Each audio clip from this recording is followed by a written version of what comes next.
Corona positive की report के बाद 14 दिन आइसोलेशन में रहने के बाद आज वह घर जा रहा था। उसके चेहरे पर खुशी के बजाय एक सदमा था। आंखों में पश्चाताप के आंसू थे। वह घर जा रहा था जहां बच्चे, पत्नी और दोस्तों उसके स्वागत के लिए खड़े थे, लेकिन वो उनको बिना देखे मां के कमरे की तरफ भागा। पूरे भारत में लॉकडाउन लग चुका था। लोग घरों से बाहर निकलने से भी डर रहे थे। सारा दिन दरवाजे खिड़कियां बंद रहते, पर कितनी देर। लोग लापरवाह होने लगे। घरों में बंद रहना मुश्किल लगने लगा, ये जानते हुए भी कि अपनी और दूसरों की सुरक्षा को दांव पर लगा रहे हैं। राहुल, पत्नी रोहिणी, बच्चे और मां निर्मला देवी घर में बैठे हैं। निर्मला देवी बच्चों को उछल कूद मचाते देख बहुत खुश होती रहती है। आखिर अब उनके जीवन में बचा ही क्या है, बस बच्चों को, परिवार को बढ़ता फूलता देख खुश रहती है। आज शाम को राहुल बोला, रोहिणी, कल मैंने अपने कुछ दोस्तों को बुलाया है, डिनर इकट्ठे करेंगे।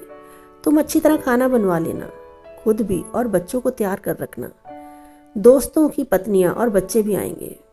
मैंने सोचा अकेले बैठे बैठे बोर हो रहे हैं, थोड़ा फन हो जाएगा।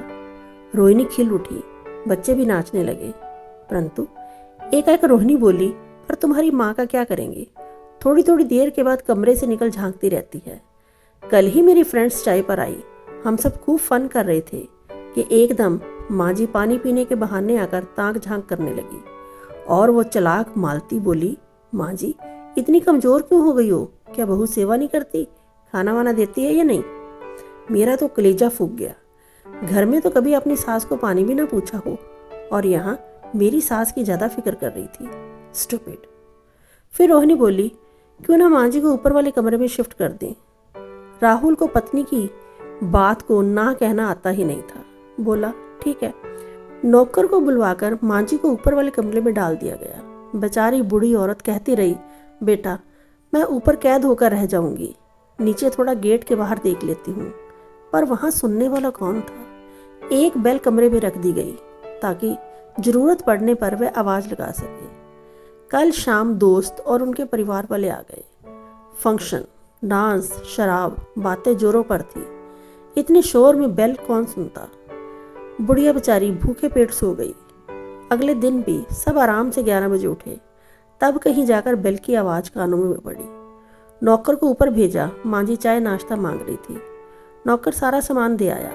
12 बजे राहुल को लगा उसकी तबीयत कुछ ठीक नहीं है, गला बैठ सा रहा है, आंखों में जलन हो रही है, थोड़ा फीवर भी था। रोहिणी ने डॉक्टर को बुलाया।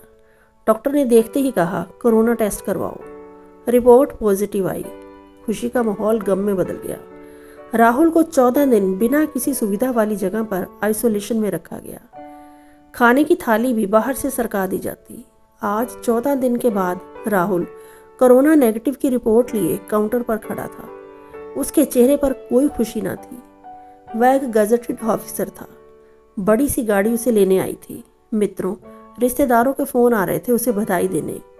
पत्नी, बच्चे और दोस्त उसके स्वागत के लिए खड़े थे।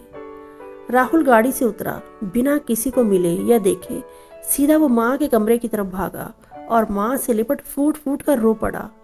आज वो आइसोलेशन का अर्थ जान चुका था। वह एहसास कर चुका था कि 8 साल पिताजी की डेथ के बाद माँ आइसोलेशन में ही रह रही थी, कहीं कभी बाहर नहीं गई थी। राहुल को हर फैसिलिटी दी थी, उसकी शादी की, उसकी हर खुशी में शामिल हुई थी, अपना तन मन राहुल पर लगाया था। आज 14 दिन के आइसोलेशन ने राहुल को एहसास करा दिया था कि माँ का आइसोलेशन कितना बड़ा था, और ऊपर से उसको ऊपर वाले कमरे में शिफ्ट कर उसके जीवन की सारी स्वतंत्रता उससे छीन ली गई थी। वह माँ से बोला, माँ आप ऊपर नहीं, नीचे ही हमारे साथ ही रहेंगी।